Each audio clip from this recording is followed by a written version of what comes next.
All right, we have reached the point in the semester in which we'll be switching gears and starting to work with research and sources, other voices.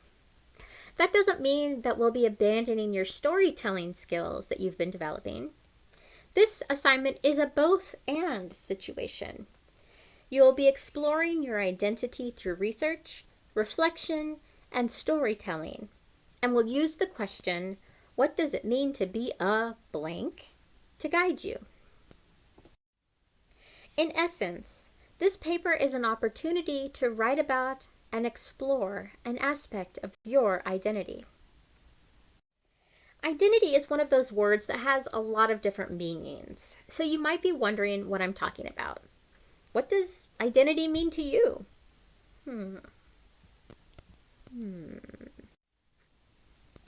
The definition of identity that I'm using for the purpose of this paper is this. Identity is your sense of who you are, your self-image, the way you think about yourself, the way you are viewed by the world, and the characteristics that define you. Identity is dynamic, meaning it changes and shifts in different environments. You might behave very differently when around your family, your friends, your teachers, and by yourself.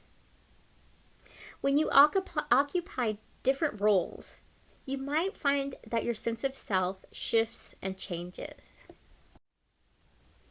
Identity is comprised of all the idiosyncratic things that make each person unique, such as your beliefs and values, your personality, your family, your community, your history, your birthplace, your interests and hobbies, your class, gender, ethnicity, etc., and even your appearance.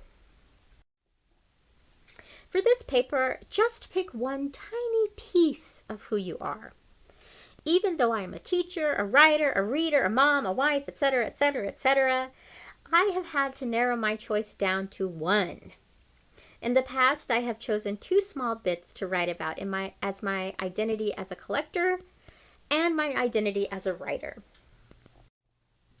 In the past, students have written about a range of topics, including athletes, siblings, musicians, dancers, outdoorsmen, gamers, members of a religious group, travelers, cartoon watchers, makeup artists, fans of certain bands, person who copes using dark humor, and much, much more. That just scratches the surface. And if you find yourself saying, I'm just a blank, as you try to think of your topic, you may have just found your topic. That impulse to say just actually means it's probably key. You don't have to decide this minute. That can lead to bad decisions. But I do recommend you start thinking about options this week so it won't come as a shock when you have to choose. If you can't come up with a topic, I'm suggesting that you write about your identity as a student, because that's something we all have in common. A lot of times, people want to put storytelling and research into distinct boxes. But the truth is, some of the best writing combines both narrative and research. Through this paper and the activities we'll be working on for the rest of the semester, I want to show the power of combining these two skills to create interesting, life-affirming, and readable essays. So basically, you can think of this assignment as a mega beefy reflective narrative all about you. Maybe it will be so good your mom or grandma or cool uncle will print it out and put it on the refrigerator. If you want to develop one of your reflections from earlier in the semester, I'm totally here for that. What a good idea. Do it. Let's talk a bit about research. For this assignment, my definition of research is very broad. You don't need to use scholarly journals. The main point for this assignment is to practice incorporating sources into your own writing in an elegant and seamless way. As long as you're bringing in distinct voices, I'll count it. One of the key skills we'll be working on is the quote sandwich. We will be reading about and practicing the quote sandwich during week 13. This technique will help you to create lovely introductions and explanations of sources.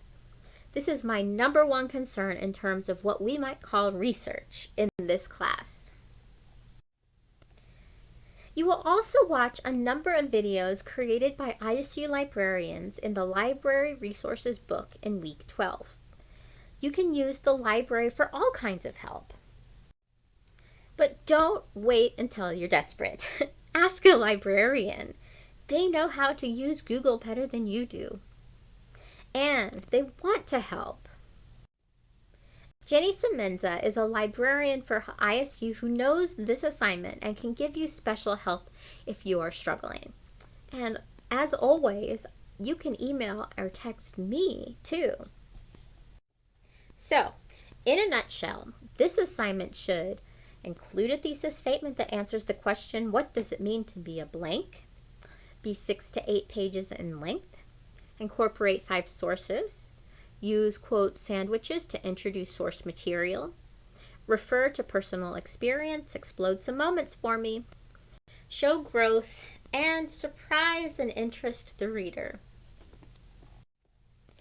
In order to help you complete this research paper, I've divided the next 6 weeks into a number of smaller assignments that will build to your final paper.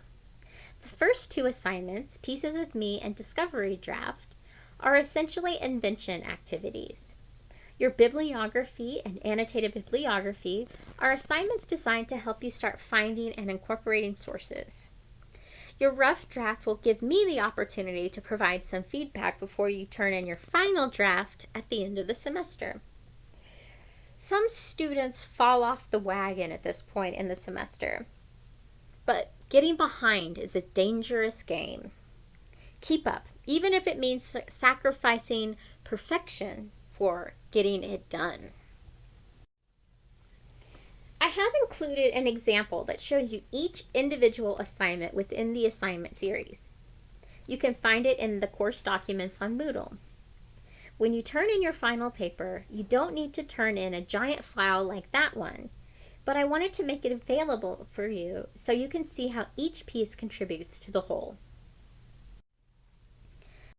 An important theorist on childhood development and education named Vygotsky argued that the process is more important than the final product. The same is true for adults who are working on an assignment series like this. At each step, you'll be developing essential skills for writing in the university. And even if your final paper isn't as amazing as you'd like it to be, the point wasn't the paper, but all the little steps that lead you to the final paper. You've got this. Process, not product. For more information about how to get started on your What Does It Mean to Be a Blank research paper, check out the video introducing the Pieces of Me assignment.